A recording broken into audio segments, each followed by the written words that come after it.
How about that? Well, we're back. And I know that probably you're still sort of reeling from this film as I've been crying, laughing, crying, all of those things. But we're really thrilled to have two of the filmmakers with us this evening to talk with us. Anne De Mare, the director. Hi, Anne. Hi, Michelle. Thank you so much. And Laverne Berry, my good friend and colleague. Hey, Laverne, who you just saw throughout the whole film doing her thing, which she does so well. um, so we have questions coming in already from our audience, but I want to get a few in myself first. That's one of the good things about being the host. Um, and I would love for you to talk, both of you, to talk a little bit about how you got together to do the film. You know, what brought you together. I think Elizabeth Hemmerdinger was the conceiver of the idea. She was Yes. the other producer. Yes. So talk about your relationship and how it all came together. I don't either one of you want to start. Do you want to start it off, Laverne? And Okay. Well, my day job is that of an entertainment attorney, and I was doing some work for Elizabeth, and I turned to her and I said, "Okay, we've got to get this stuff done because I'm going to leave New York. I'm going to do what I always do around elections and go and work as a voter protection volunteer. You're going to try and call me and ask me some legal question, and I'm not going to pick up the phone. So let's get this done." And I went away, and a couple of days later, she called me up and said, "I'd like to follow you with a camera." And I said, "No." I'm sure you did. Laverne was actually a really hard sell on this one. But we came, the idea really was to make a film about what it's like to be a citizen and participate in democracy. And, initially we didn't set out to make the film that we ended up making because the world obviously went through a rabbit hole on that day. So, but it was a really interesting process to work with Laverne and Steve and Claire, who are all lawyers, about letting me into their into their work doing this voter protection work. Mm. I mean, the big concern, and Laverne can speak to this, was that they didn't want the cameras to intimidate the voters in any way. Sure. Because it's a very personal thing. It's the kind of thing that you may not want to talk to others about or be on film. And so most of the time wearing my different hats, on the one hand, I was the activist that wanted to try and protect the voters. On the other hand, I was the producer who was hoping that we would get the best film. So it was kind of a schizophrenic life. But at the end of the day, what was good for the voters was the thing that had to prevail. That must have been schizophrenic. I can only imagine. I'm trying to, think both on both sides of the camera at the same time. And you're such a behind the scenes person that I know that was probably not easy for you. I'm sure. In fact, although I didn't have any control over it really, I would always be calling up Anne and saying, "Do you think that we can have less of me in this film? Less of me would be good. It would be really great if we had less of me." And she wouldn't listen. I'm glad you didn't listen, Anne. Me too. Me too. Well, and I fell in love with Laverne through the camera. I think that we don't get to see enough people doing what Laverne and Steve and Claire do. And we don't get to see enough people like Laverne and Steve and Claire very often. So it was really fun to have that opportunity. Mm-hmm.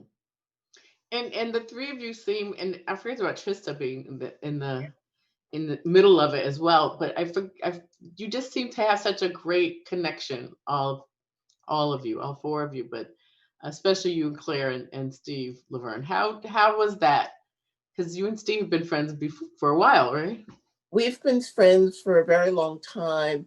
When I was a producer before I went to law school to become a lawyer, he was my lawyer at WNET, Channel 13, the public television station here Wow. in New York.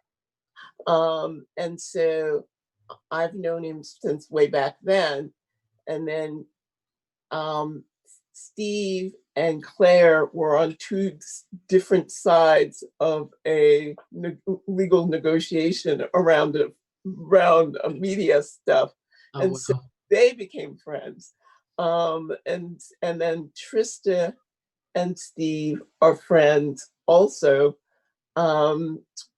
through mutual friends, and so that was what's the great part of this. I mean, that was what was fun for us. Yes, we were going to go and be volunteers, and yes, we were going to do this work, but we were going to have a shared adventure with friends, and so that's the best.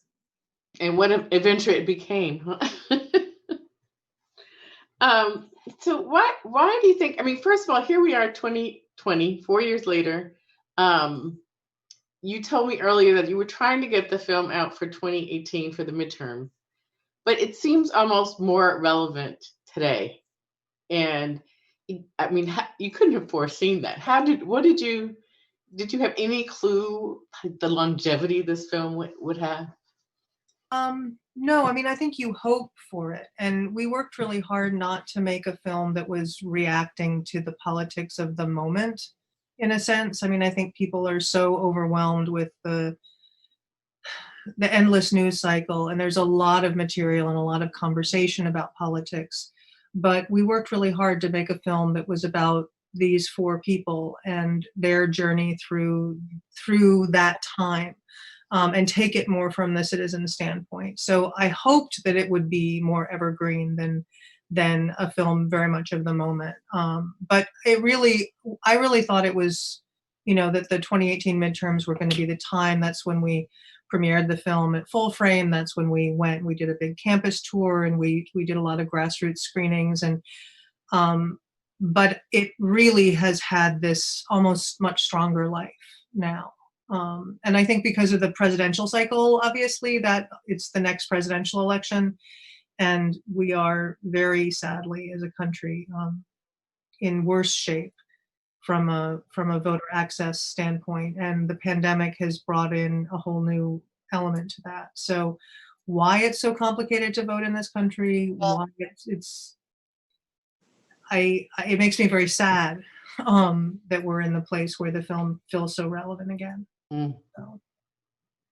And I think another part of making it relevant now is that there are many people who want to do something.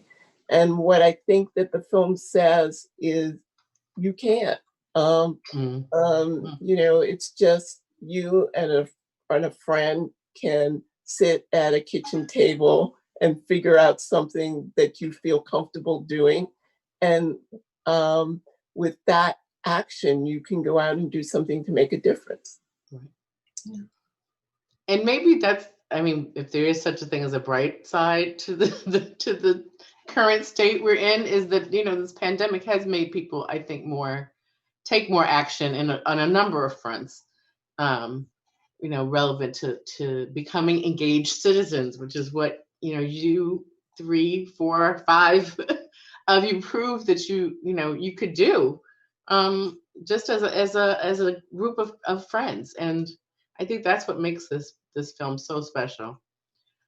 We have a bunch of questions coming in, and I want to get to them. One of our Creatively Speaking team members asked, what was the most difficult aspect of making this film during an election year? I think that from a filmmaking standpoint, the hardest thing was that we were trying to follow people with one camera crew. It was a limited budget. We originally set out to make a short about civic engagement and how to participate in a democracy. And so we were it was the longest, hardest shoot day I've ever experienced. We started at, well before 5 in the morning, and we ended, very, very late that night. So that was hard. And it was hard for me it was catching up with what it was like to make a film about politics was a learning curve for sure. Um, and everyone had in the process, when we were talking about it and bringing it to people in terms of like watching cuts, people had very specific things they thought the film should be, and things the film should do. And so I had never quite experienced that in the same way. And that was a new experience for me as a filmmaker. Mm. And you have such a long list of amazing films in your background that you've had so much experience with. Laverne, somebody asks if you're finding yourself busier now than in the last election. I'm pretty busy. Because of the pandemic, the idea of being able to do things remotely has grown. So, phone banking and text banking and trying to figure out how laws are going to work remotely is the kind of thing that's being done right now. And in many places around the country, there's early voting already starting, and so that's happening. And as it turns out, tomorrow I'm having a Zoom call with all my friends from this year about what we're going to do on the ground this year. So it continues. Wow. And are you going to do everything remotely, or are you going to go travel? Well, we've been going back and forth about issues with COVID. And tomorrow is decision day. And it seems like we're going to be doing things on the ground. Oh, wow. You're a real trooper, Laverne. And Anne, are you going to be following them? No, not this year. Not this year. No. Part of me would love to be on the ground again this year, but another part of me is going to be busy doing what I can here. I think, what you said is really true, Mish, that people are looking to do more, and there's, almost so many people that I know are working in some way or another to help turn out the vote and to help answer questions and to help inspire people. And so that is really positive. Not everyone can be a democracy superhero like Laverne. Yeah. I like that. Democracy superhero. She totally is. So there was one part in the film, Laverne, where you and Steve were talking about how voters reacted to both of you in a sense of whether you approached somebody of another race approached you and how they responded based on who you are. How did you deal with that, and what did that tell you about sort of where we are as a society? Is it what you expected, or? I don't know. I can't say that I expected it per se, but people look at you and they make decisions about who you are and what you're doing and how you're doing it, and you have to sometimes work very hard to overcome that. When we were out there working on early voting and election day, our job was to make sure that we could help anyone who needed help. And, and someone might look at me or Steve based on what we look like, or Claire, and where we are, and make a decision about whether or not we were there to help them. And so that was a constant thing that we had to work with and we had to work on. And I think that's the real essence of trying to talk to the idea of helping to preserve democracy. Of course, you have your own feelings and your own candidates that you support, and you have to do that. But you're also working to support the system, and you can't let the system down. And that's what we were there to try to do, was to support the system. And I think that that's something that people don't often think about is, there are things that you can do within the system that you can use to help people. And everybody always seems like we think we have to fight against it. But in reality, that's what laws are put in place for. Right. I mean, that doesn't mean that in another situation, I won't be marching for something. I certainly am. But in that particular situation, it's to make sure that people can vote. So I want to get to the questions, the burning questions that my filmmaking students are be asking about the film, and that is how has the distribution road been with the film? I know Laverne and I've been talking about it for a long time. I'm so thrilled to hear your news that you have to share.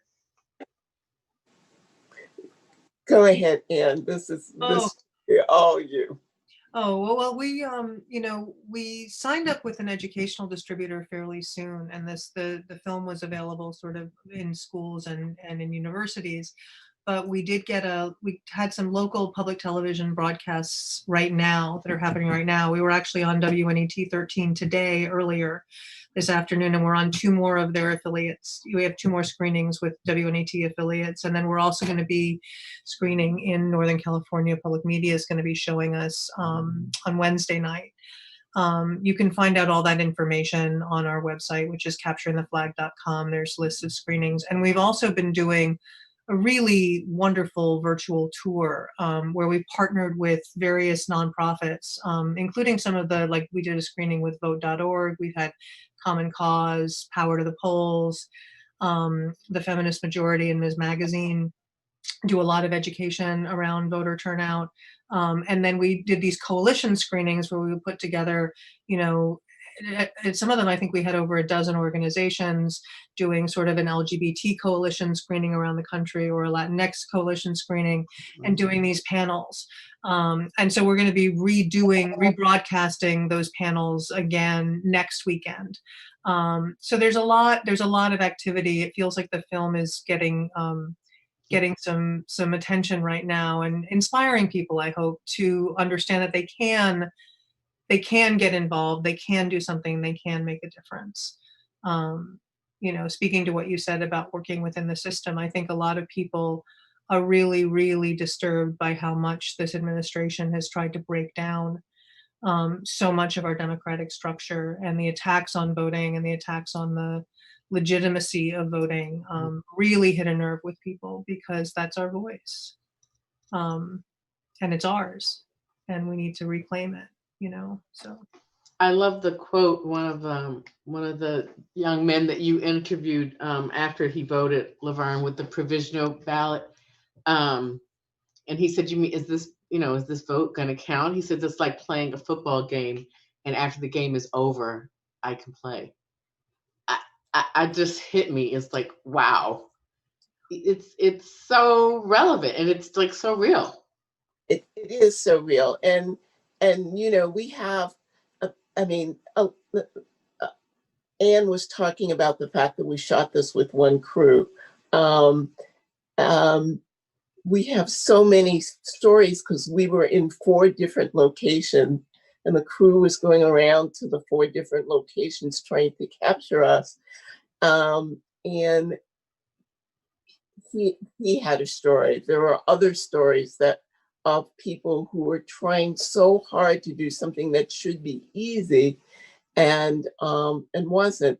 And my job in that situation, with the man who had to do the provisional ballot, was to work as hard as I could to make sure that the follow-up work, what he had to sign, what he had to fill out, what I had to submit was done so that his vote would count.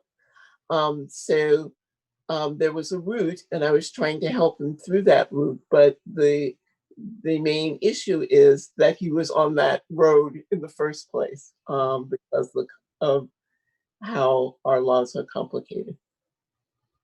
Wow. Do you think things are any better down there now? And did you feel better knowing that Hillary actually did win Cumberland County in the end?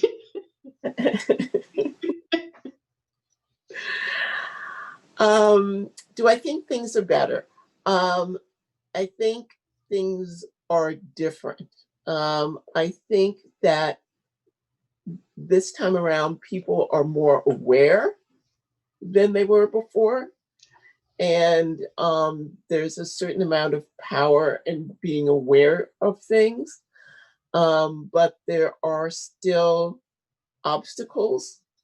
And there, everybody thinks, oh, the obstacle is mail-in ballot, or the obstacle is XYZ. But there are a number of different things that come together to make it hard for people. When polling places are moved and you don't know, when disinformation gets out there and says you need an ID when you don't, when all of these things come together, it makes it hard for people to be able to vote. So I'm very heartened by the fact that people are more aware, but there are still things that we have to work against. And if you could have wave your magic wand over the film and make one thing happen that hasn't happened yet, what would that be?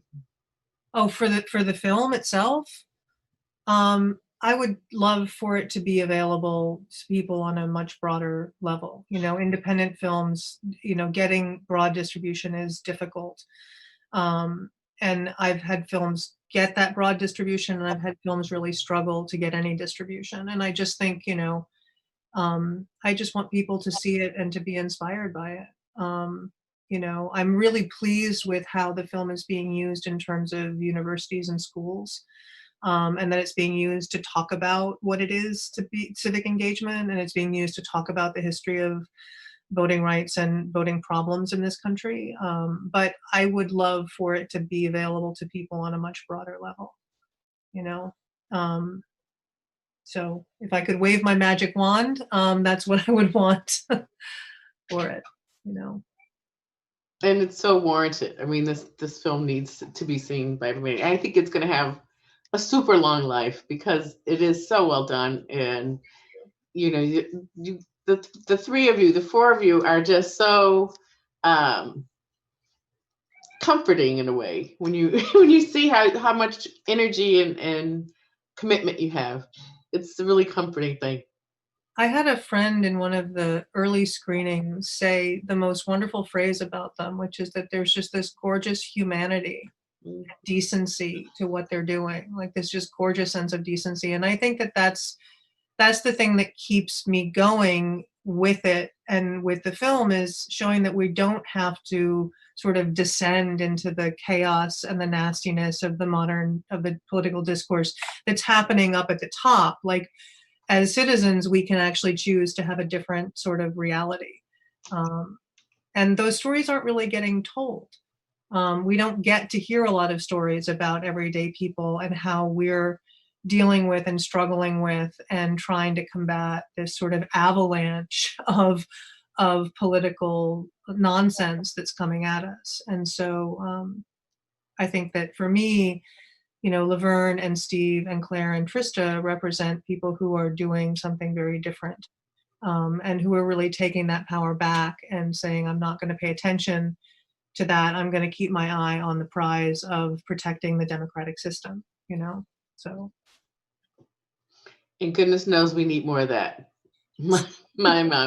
Yes. Well, I want to thank you both so much for joining us. it's a great way to kick off the series. We have 2 more nights. I hope everybody will come back and see the shorts that we have programmed for both tomorrow night and Monday night. But I couldn't think of a better way to kick off the series. I'm so glad it all worked out. And best of luck with the public television run and everything else that comes, because the film deserves it all. Thank you so much. Thank you. Thank you. Thank you. So thank you so much to Metrograph for our part 1 of our series, and for our audience joining us. And we hope to see you for the next 2 nights. Please do keep that hashtag, We the People, at Metrograph handy, and send in your questions, and we will get to them. So good night for now, and we'll see you tomorrow evening. Thanks so much.